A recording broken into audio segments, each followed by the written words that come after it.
Hello, viewers. You are welcome to your show, my show, our show, the Digging Deep Show. Thank you ever so much for tuning into today's program. And as you might be aware, or if I may let you know, the Digging Deep Show is carrying on with the Heart Awareness campaign. We've got the 10 weeks running, and to God be the glory, more is still yet to come.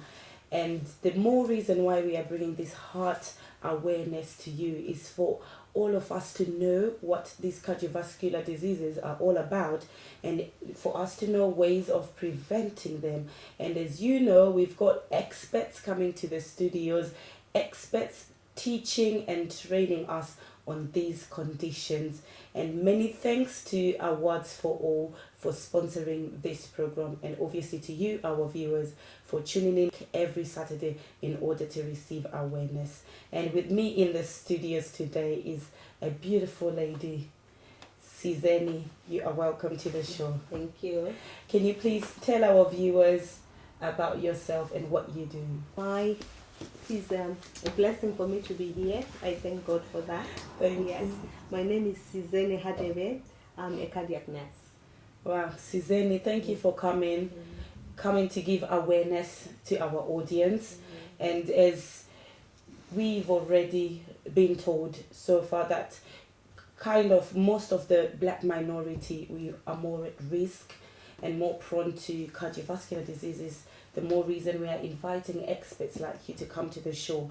And apparently they say that 220 people die a day from coronary heart diseases in the UK. Is it that bad? Just in the UK. We're only talking about in the UK, yes. It is. And this is on a daily basis, 220 people. On a daily basis, yes. It is one of the causes of premature death. Premature death, which is where the dilemma is. It is not a disease that will take somebody at his old ripe age, but premature death. So this is what I was gonna say, that mainly would normally think, it's older people that get this kind of disease. Of late we are seeing our numbers our ages are getting lower and lower, and it's unbelievable. Whereby you can get a 40-year-old somebody having had an open heart surgery. This is something that was sort of like unheard of before, maybe because we didn't have the technology then. But even though from the time we've started doing open heart surgeries for a while now, for many years, but never at really such young ages. Such young ages. Yes. So it could be because of the changing in our day-to-day life. So we would dig deeper into that at a later stage. Can you please enlighten our viewers, what are acute coronary syndromes? When we talk about acute coronary syndrome is a term that we use broadly. It is like an umbrella term that we use to cover the different types of heart attacks that are there. Yes. Okay. If I could break it down, we've got this will be like for the way we will be able to say whether somebody's had a full-blown heart attack or somebody's had a minor heart attack.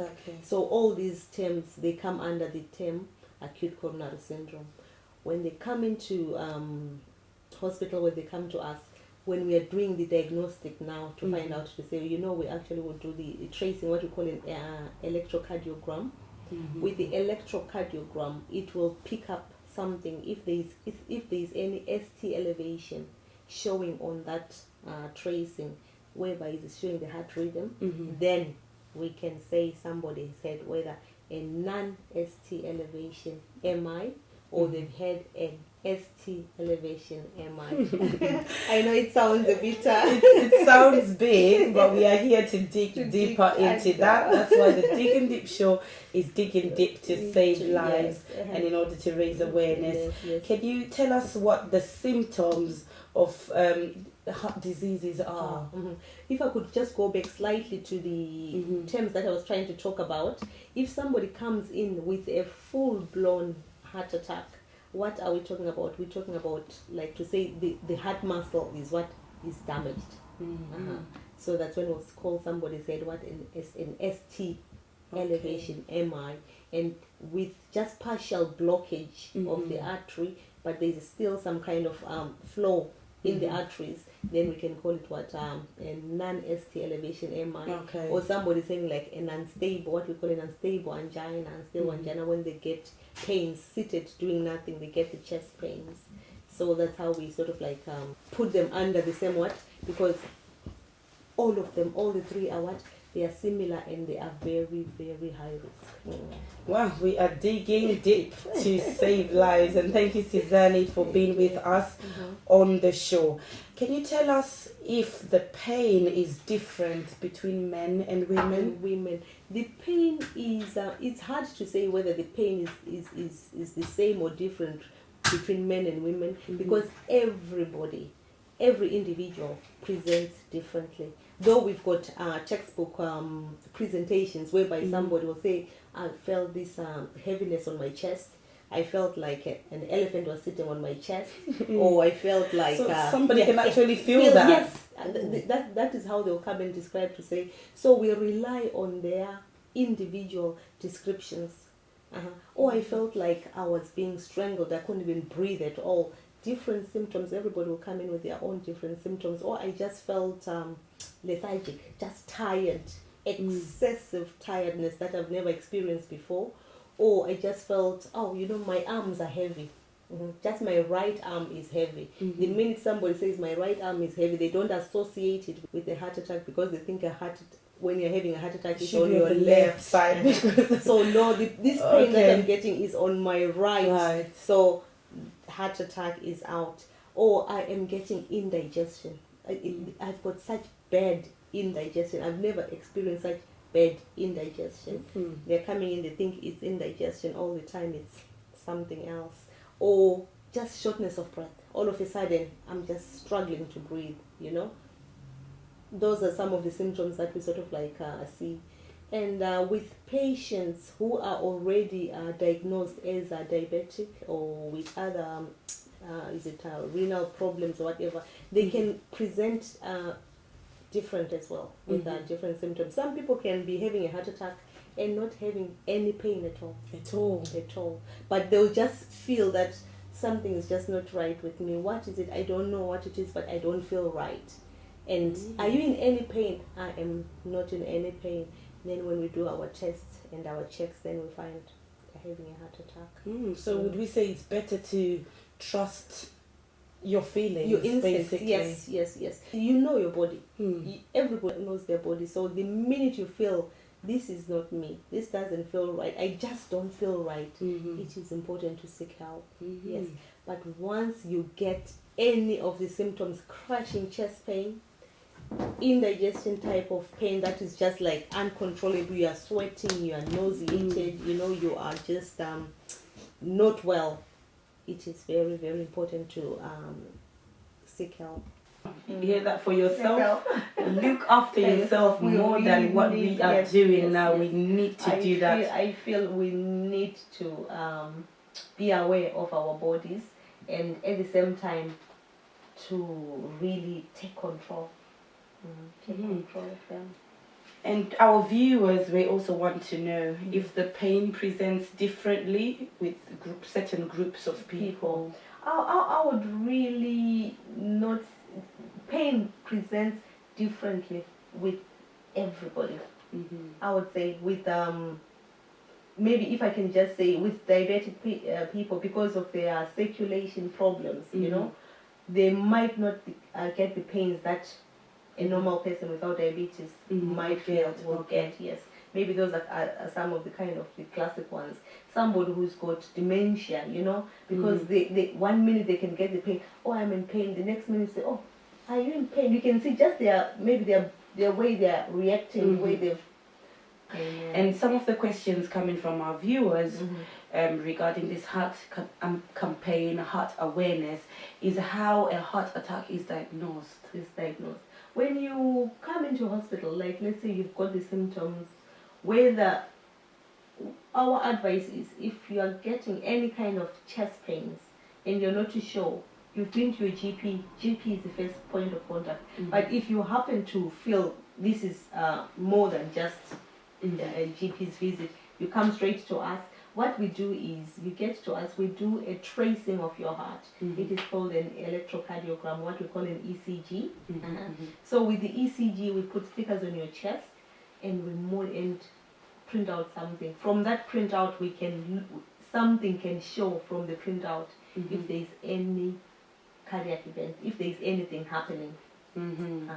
And we do not just rely on that tracing, we will rely mainly on yourself, the patient who's presenting, because we do not treat what we see on paper, but we are treating our patient. The patient is our main concern. If you think, I am having pain, whatever pain you are having, it is something that we need to concentrate on. We will take blood from you as well. So looking at the tracing, yourself, you're having chest pains. We will do bloods very quickly that we send off to look and see if the bloods come back showing that there is any kind of muscle damage, heart muscle damage, myocardial muscle damage. Then that's when we start. That's when we will act very quickly, because we need to know, are you having a heart attack? As you are aware now, what we do is you are sent straight to the theater, like to the lab, yes, where they'll actually go in through your groin, pushing a wire into your arteries, and then we look at them through the camera to see if there's any for blockage. Yes, for blockage. And from the time that you call for help and the time that you should be on the table and being looked after, it must be less than 2.5 hours. So you can imagine, when you guys really act quick. Time is everything. Time is everything when it comes to somebody with a heart attack. So from the time you call us to say, I think I'm having a heart attack, or I'm having chest pains, the time they pick you up, we record that, we are looking into all that. And right up to, we call it call to balloon time. From the time you call us to the time that we take you to, they actually do the coronary intervention. We've mentioned obviously how a lot more people are presenting with heart diseases at an earlier age than what it was before. And what could we say are the factors that are increasing these risks of cardiovascular diseases? It is one of the mysteries really that we are all trying to find out what is going on. But I'm sure the main one is lifestyle. The food that we eat, just the lifestyle that we are leading as well, because we know that smoking is one of the highest risk factors of causing a heart attack, and at the same time high cholesterol, and especially with us people who love our meat, I was listening to one presentation where they were talking about just animal fat, any animal, what eating just a portion of animal fat just paralyzes your coronary arteries. All that junk that we're eating is actually deposited. The thing is, some people like that part of the meat more than anything else. Just the animal fat is that's why we are encouraged to use vegetable type of fats and not to use animal fats. So even if we are cooking anything that we are cooking, if it's beef or our oxtail, our tribe, all those type of foods, try by all means to take off as much of the fat there is on that meat as you possibly can. So that actually does more harm than the normal vegetable oil. Yes, definitely. You can imagine it does a lot. And I don't know whether you've cooked, like if you've cooked a pot of I can say maybe oxtail or tripe, leave it to stand, to sit there as it cools down. Have you seen the top layer? And sometimes it goes really white, yes, or even yellow, and when you just scoop it like this, all that, can you imagine all that going into your system? Where does it go to? It goes into our arteries. It clogs up our arteries, according to what research is showing. So our lifestyle plays a part, though we have seen people who live a healthy lifestyle. They exercise, they eat well, they do everything, they are not obese. They still do get a heart attack. And it is still a mystery to say how did they we get know it? Yeah. we know that could be something to do with their genes, whether it's something in the family, because when we look at risk factors, family history plays a part. Anybody with a high family history, then we know they are at high risk. If your mother or your father, if your father has had a heart attack, is it 55, 65, 60 or 65 years of age, before they reach that age, then you are at risk of getting heart disease as well. Your mom 55 to 60, I think, then you are at risk of getting a heart attack. Yeah, you've rightly mentioned Smoking, the lifestyles. Yeah, high cholesterol mainly due to what we eat, to what we are eating. McDonald's, all and those fatty my food. God. If you happen to be diabetic, all the yummy food. all the food that we love, or most of it that we love. Oh dear. But the good thing is, of late, we are coming up with healthy kind of diets. If only we could stick to them. Yes. If only we could stick to them, then that is the way forward. I hope you are listening and you're taking this in. Make sure we watch what we eat, and especially the fact that you said for us to cut it down, and in order to give ourselves a better life and a better tomorrow. Can you also enlighten us on the treatment options that are available to a patient with narrowed or blocked arteries? Okay. The beauty of technology is amazing, because years back we used to try and give you like medication to burst that clot, but now we take you straight to theater. Like I said earlier on, these are called angiogram laboratories, whereby we actually will take you in there through your groin or through the wrist. We push in a wire that will go into the coronary arteries. Like the camera will actually go into the arteries, and we can actually see if there is any blockage, if there is anything. Through just passing that wire, we are able to see if there is any blockage. Then on the same treatment, sometimes it is done on the same treatment, or you are given a different date depending on the severity of what they've seen. They will pass a wire, a tube again. This tube has got like a balloon embedded on top, or a mesh wire embedded on top. We pushed it through the groin again, into the arteries and to the heart, and as we get to wherever the blockage is, they will inflate the balloon. As they inflate the balloon, it opens up the artery. If this balloon that they've got has got a mesh on, then they deflate the balloon, and the mesh will stay and leave the artery open. And does it stay like that for life? For life. Some people come in and had about 5 different stents, or in one go you can have 2-3 stents put in, depending on the how severe. Are there any cases where somebody can get a heart attack 2 times? Yes, more than twice. You can. So if someone has had a heart attack, is there no way of preventing? This is where we come in to try and talk about, though we should talk about health promotion before a heart attack, but because somebody will have had a heart attack, they are now more aware of the dangers that they are in.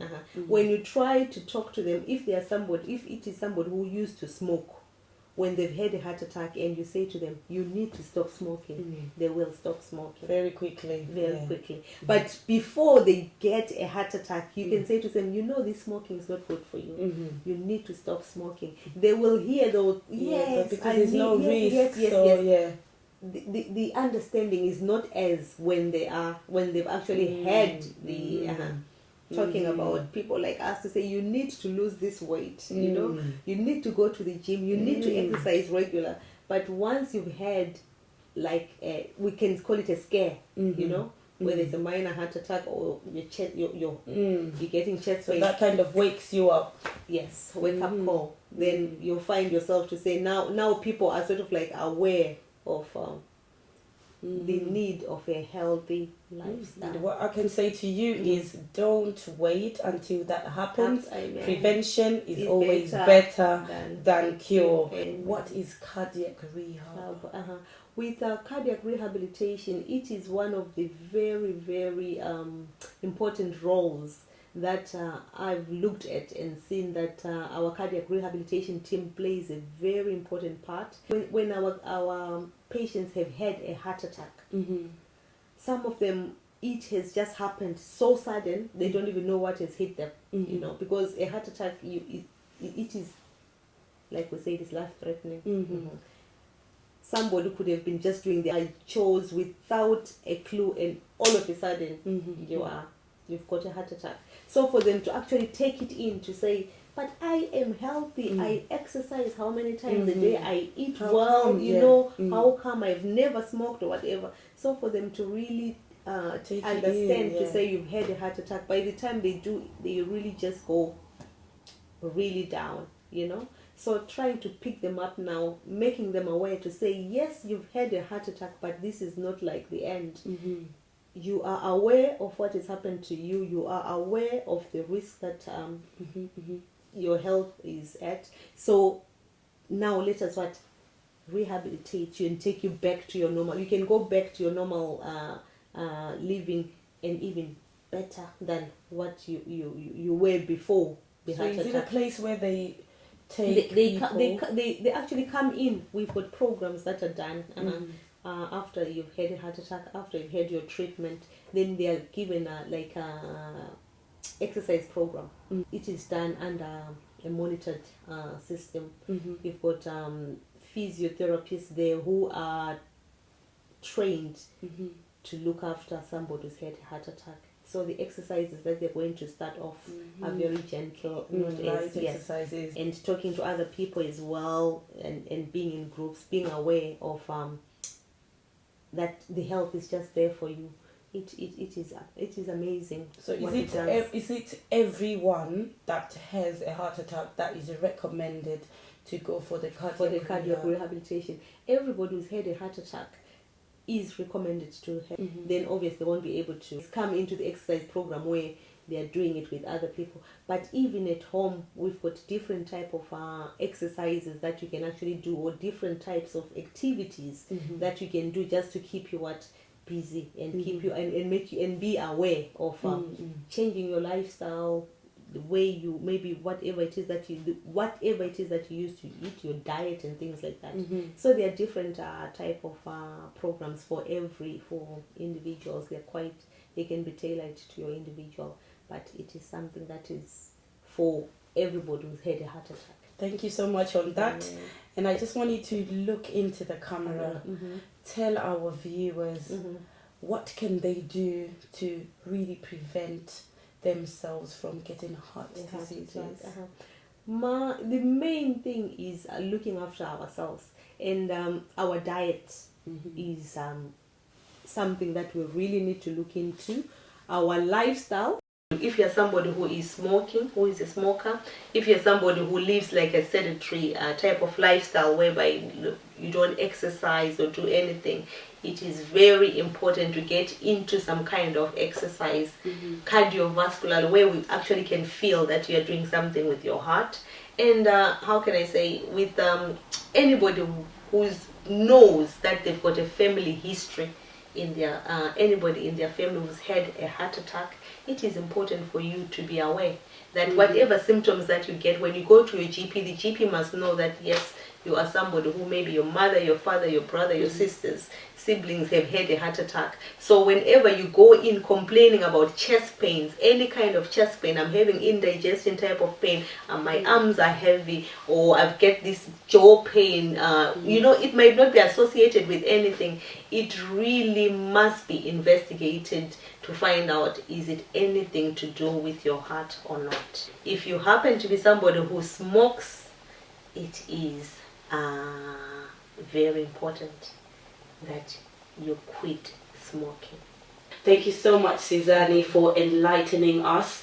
And I hope our viewers have been enlightened as well, that from now on you will share this same information with your friends, your family. Let's make them aware of these heart diseases. Like we've mentioned, 220 people are dying in the UK on a daily basis. It's time we do something about this. We can change this together by changing our lifestyles. Thank you so much for always tuning in, and to all our sponsors we say a very big thank you, and special thanks to the Awards for All for sponsoring this program. Next week we are here again with the heart awareness campaign. Please make a date with us, 3:30 next week.